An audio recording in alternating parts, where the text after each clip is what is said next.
50,000 నుండి 60,000 ఆదాయం run tailor యాప్లో ఆర్డర్ కంప్లీట్ చేసి పేమెంట్ పొందండి.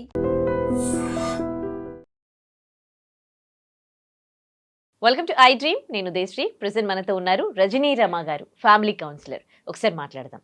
నమస్తే అండి. నమస్తే మేడం, ఈ మధ్య కాలంలో ప్రాణం తీసుకోవడం అందరికీ, చిన్నదానికి పెద్దదానికి చాలా ఈజీ అయిపోయింది. ఏ చిన్న కష్టం వచ్చినా, ఏ చిన్న ప్రాబ్లం వచ్చినా తీసుకోలేకపోతున్నారు.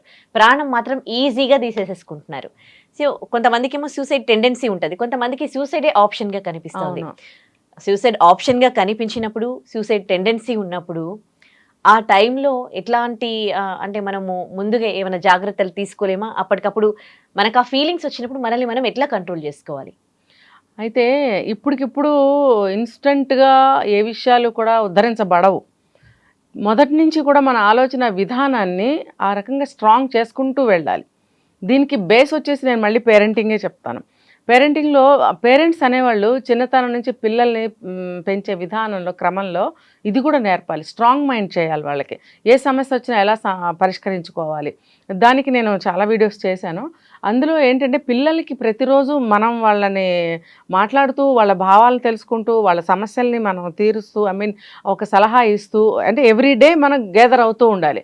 అప్పుడు ఏమవుతుందంటే పిల్లలకి ఒక భరోసా, ఒక ధైర్యము, ఒక స్ట్రాంగ్నెస్, ఒక ఆలోచించే శక్తి, ఒక ప్రాబ్లమ్ని సాల్వ్ చేసుకునే కెపాసిటీ, అవన్నీ వాళ్ళకి వస్తూ ఉంటాయి. చిన్నతనం నుంచి అలా అలా గ్రో అవుతూ ఒక సర్టెన్ ఏజ్ వచ్చేటప్పటికి ఐ కెన్ డూ ఎనీథింగ్, నేను తీసుకోగలను, డెసిషన్ అని నేనే తీసుకుంటాను, తీసుకోగలను కాదు, నా డెసిషన్ నేనే తీసుకుంటాను, నా సమస్యని నేనే సొల్యూషన్ తీసుకుంటాను, నేను చేసుకోగలను పరిష్కారం అనే స్థాయికి పిల్లలు రావాలి అని అంటే ఎవరి వల్ల అవుతుంది? తల్లిదండ్రుల వల్ల అవుతుంది. ఇప్పటికిప్పుడు 25 ఏళ్ళు వచ్చేసిన తర్వాత, ఒక సమస్య వచ్చి మీద పడిపోయిన తర్వాత, దీని నుంచి నేను క్షణంలో బయట ఎలా పడిపోవాలి? ఓకే, సొల్యూషన్స్ ఉన్నాయి, నేను చెప్తాను, అయితే చెప్పేవాళ్ళు చెప్తారు చాలామంది. కానీ నువ్వు రిసీవ్ చేసుకునే మైండ్ నీకుందా?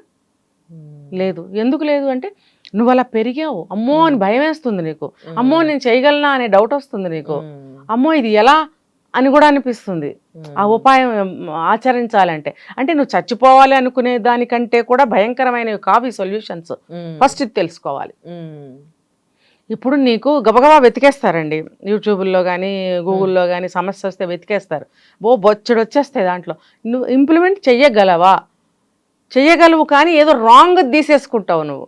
ఇది మొన్న ఈ మధ్య కనుక గూగుల్లో చూసి ఏదో చేద్దామని వెళ్ళి పోలీస్ స్టేషన్లో ఇరుక్కుపోయాడు ఒక అబ్బాయి, అరెస్ట్ అయ్యాడు. అంటే డీటెయిల్స్ చెప్పను.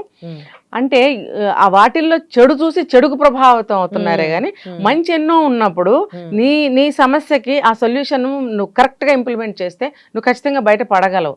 అంటే నువ్వు ఇది అనుకోవాలి, ఏంటంటే నాకు తెలియదు కంప్లీట్గా, ఇప్పుడు నేను ఈ సమస్యలు ఇరుక్కుపోయాను, ఇందులో నుంచి నేను బయటపడాలి, సో నేను ఇవన్నీ వెతికాను, ఇది నాకు నచ్చింది, దీన్ని ఇంప్లిమెంట్ చేస్తాను, ఎస్ నేను ఇందులో నుంచి బయటపడతాను అని నువ్వు మైండ్ ప్రిపేర్ చేసుకోగలిగితే ఎవరు నీకు ఏ సలహా ఇచ్చినా నువ్వు అందులో నుంచి బయటపడగలవు.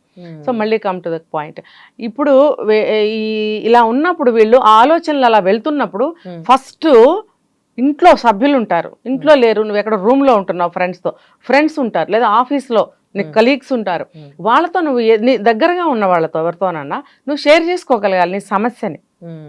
ఇందులో నుంచి నేను బయటపడలేకపోతున్నాను, ఏమన్నా ఉపాయం ఉందా?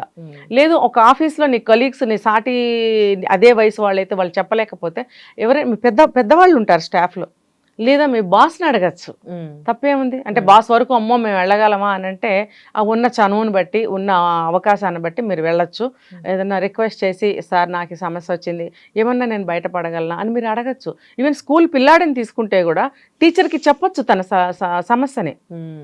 ఇంకొకటి, తన ఇంట్లో చెప్పలేనప్పుడు తనకి ఫ్రెండ్స్కి చెప్పాడు అనుకోండి అబ్బాయి, ఆ చిన్నపిల్లాడు, వాళ్ళు తీసుకెళ్ళి ఇంట్లో చెప్పే అవకాశం ఉంది. చెప్పినప్పుడు ఇంట్లో వాళ్ళు అలర్ట్ అవుతారు. అలర్ట్ అయినప్పుడు ఈ అబ్బాయికి తగినంత కౌన్సిలింగ్ ఇప్పించడమా, ఆ అబ్బాయిని ఆ సమస్య నుంచి బయట పడేసి సేవ్ చేయటం అనేది తల్లిదండ్రులు చేయగలుగుతారు. ఇలాంటివి ఎవరు చేయటం లేదు. అంటే ఇప్పుడు ఎవరైతే సూసైడ్ చేసుకుంటున్నారో, ఇంతమంది మనస్తత్వాలు చూసుకుంటే వాళ్ళకి వాళ్ళ పెయిన్స్ కానీ ఏది కానీ ఇంకొకరికి షేర్ చేసే స్వభావమే వాళ్ళలో ఉండదు. స్వభావం కాదు అది, భయపడతారు.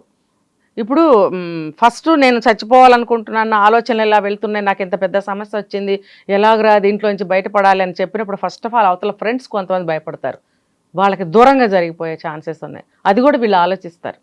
ఇంకొకటి, చెప్పినా సరే వాళ్ళు మాత్రం ఏం చెప్తారులే అని ఒక భరోసా లేనితనంతో ఉంటారు. అంటే వాళ్ళు ఏదో సలహా ఇచ్చేసి బయట పడేస్తారని కాదు, అంటే నీ యొక్క సిచ్యువేషన్, నీ మెంటల్ కండిషన్ ని కొంచెం తెలియజేయటం అనేది ఎంతో మంచిది. కొంచెం కూల్ అవుతుంది, Yes. మొత్తం హెవీ ఆ వెయిట్ ఫీల్ భారం అనేది తగ్గుతుంది. షేర్ చేయడం. తర్వాత ఏంటంటే నువ్వు ఏ వయసులో ఉన్నారో మనం పర్టికులర్ గా చెప్పాలి. 14 ఏళ్ళు అవ్వచ్చు, 25 ఏళ్ళు అవ్వచ్చు.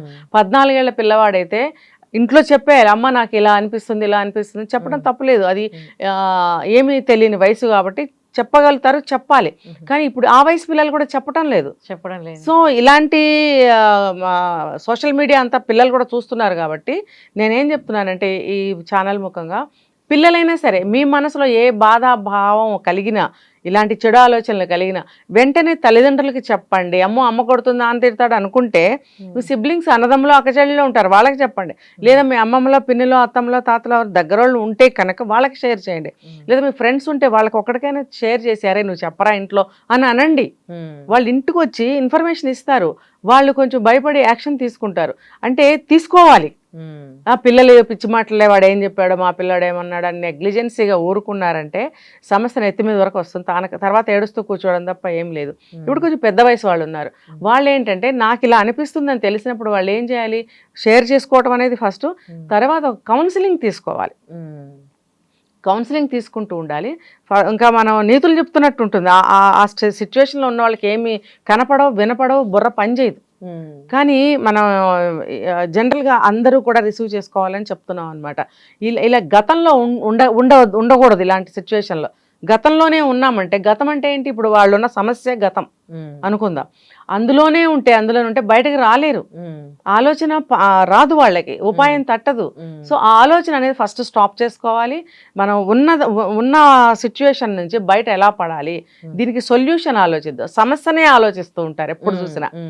ఇలా వచ్చిందేంటి, నాకే వచ్చిందేంటి, ఇప్పుడు వీళ్ళకి చెప్తే ఏమవుతుందో, వాళ్ళకి చెప్తే ఏమవుతుందో, అసలు నా సమస్యకి పరిష్కారం లేదు, చచ్చిపోవడం తప్పితే నాకు వేరే పరిష్కారం లేదు, వేరే దారి లేదు, నన్ను ఎవరు కాపాడలేరు. ఈ ఆలోచనలతోటి వాళ్ళు సూసైడ్ చేసేసుకుంటారు. కాబట్టి అలా ఆలోచించే వాళ్ళు తప్పకుండా పక్కన ఉన్న వాళ్ళకి ఎవరికొకరికి షేర్ చేసేయాలి. చేసేసినప్పుడు కొంచెం భారం దిగుతుంది. వాళ్ళు ఏదన్నా ఇన్స్టెంట్ గా ఒక చిన్న మాట చెప్పగలుగుతారు, అరేంట్రా నువ్వు పిచ్చి ఆలోచనలు చేస్తున్నావు, అలా వద్దు, మేము అందరం లేవా అని అనగలుగుతారు. అన్నప్పుడు ఆ చిన్న మాటకి కొంచెం ధైర్యం వస్తుంది, కొంచెం మనం ఆపగలుగుతాం వాళ్ళని. ఆ తర్వాత వాళ్ళని కౌన్సిలింగ్కి తీసుకెళ్ళాలి. ఇంట్లో వాళ్ళు చెప్తే వాళ్ళకి ఎక్కదు, ఎక్కడికైనా తీసుకెళ్ళాలి, కౌన్సిలింగ్ ఇప్పించాలి, ఆ ఆలోచనల నుంచి బయటపడేటట్టు చేయాలి. అతను చెప్పిన సమస్యని సరిగ్గా వీళ్ళు కూడా రిసీవ్ చేసుకుని వీళ్ళు కూడా ఒక సొల్యూషన్ ఆలోచించి మేమున్నామని భరోసా ఇవ్వాలి.